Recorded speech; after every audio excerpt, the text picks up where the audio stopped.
All right. Good morning, everyone. Welcome to Curiosity Corner Live.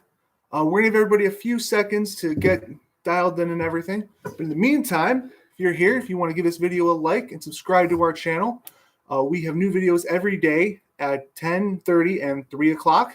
These are science demonstrations, experiments you can do at home, and design challenges. How's everybody doing today? You good? I know, it's early. It's very early today.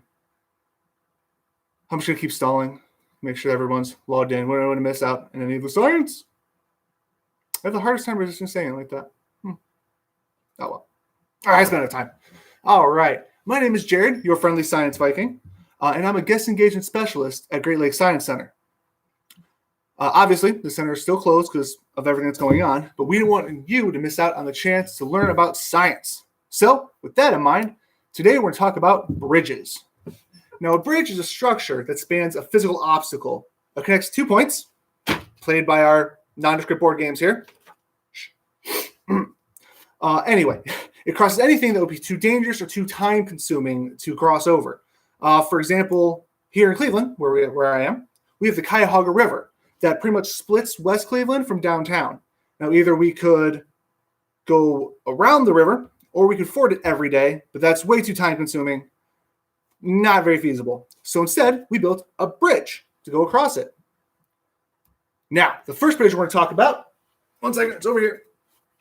I missed it. Hold on. There it is. Aha! Is a beam bridge. Whoa. No, I spaced a lot better earlier. There it is. This is our beam bridge. Exactly what it sounds like. It's just a beam that connects our 2 points. Now, these are normally used for like light foot traffic, wow, let me try that again.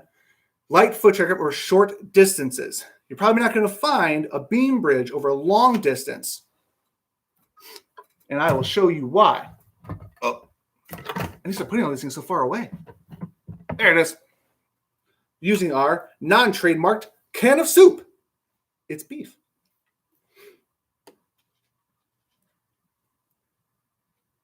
I think that's the definition of precarious.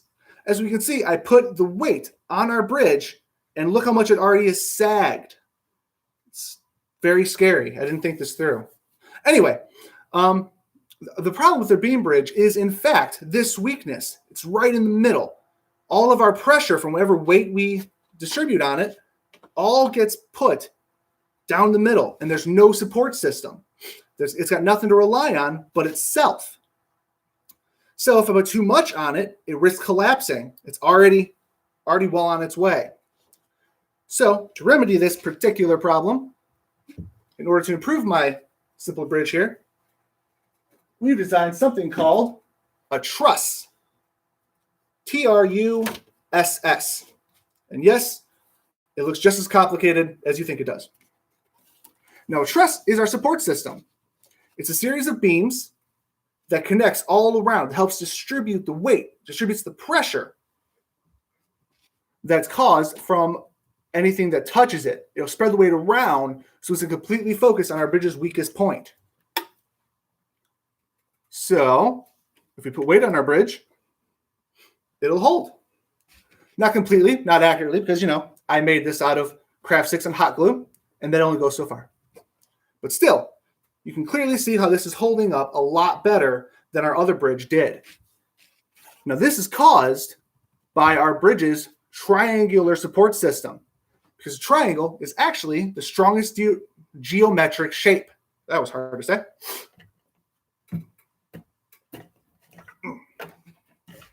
I'm sorry, I put things too far away again. I keep not thinking this through. Aha! So, we'll move our truss over here for now. Sit, be good. Triangle. So we put pressure on a triangle, 2 things are going to happen. 1, nothing. Or 2, it'll snap. Unlike if you have a square, which you put pressure on a square, it wobbles and then breaks almost instantly. I didn't expect that either. Now my squares are broken now. Oh well. Same can be said of a circle. You put too much pressure on the circle, you knock everything over and shock me. So that's why we use triangles. They're solid, they're steady.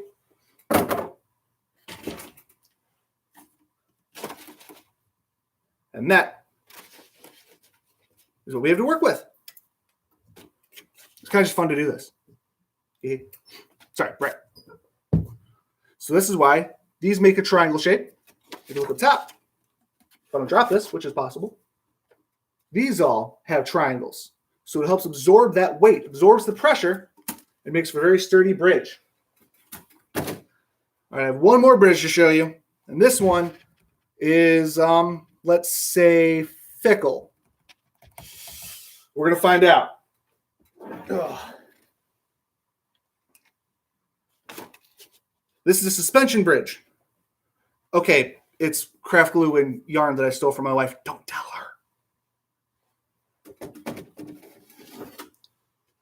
But it works in much the same way as our truss does, but a bit differently. As opposed to our truss, which has weight distributed everywhere, our weight is going to be distributed through our strings, which connected to our two towers here.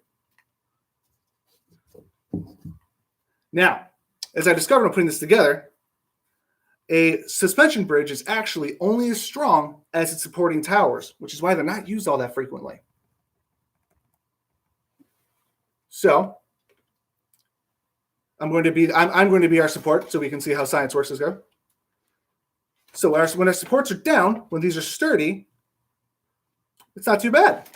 When I'm not holding onto it, not so great. But this works out because our weight, while pushing down here, is being carried by our strands to our support towers. Now, you may have noticed that these have an arc to them. My strands are not taut, they're not rigid. And that's because we don't want them to be rigid. Because if they are, we run the chance of them snapping easily.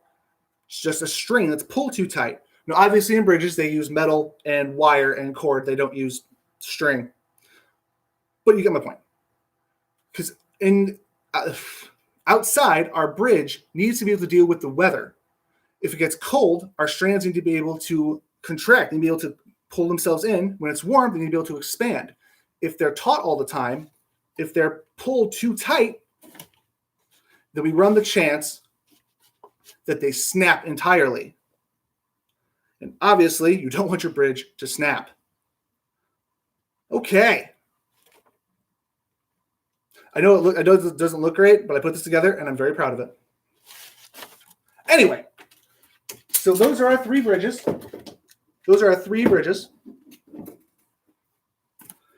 Which leads us to our design challenge. I'm going to pull this one back out. Well, I'm so sorry to have offended you. Anyway, pull this one back out. This is my favorite. Our truss bridge here.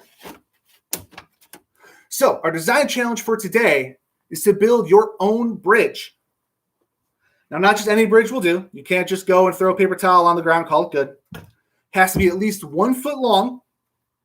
It has to be able to support the weight of, let's say, a single soup can or whatever you have lying around that's equivalent. That works too. But just because it holds 1 soup can doesn't mean that you can't go a little crazy with it. Let's see if you can hold 2 soup cans. If it'll hold 3. Get in there.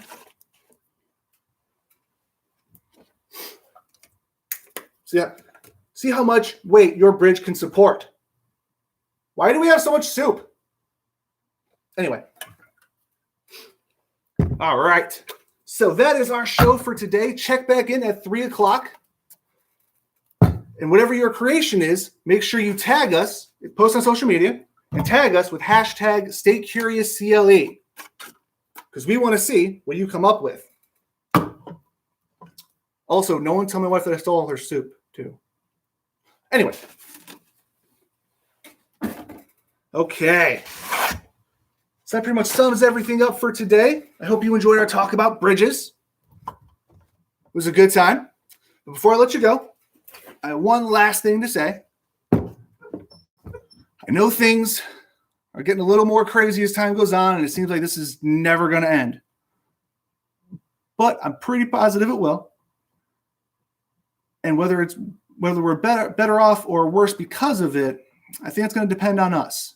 But I think if we're smart, and I think if we stick together, everything's going to be okay. So until then, have fun, be safe, and stay curious.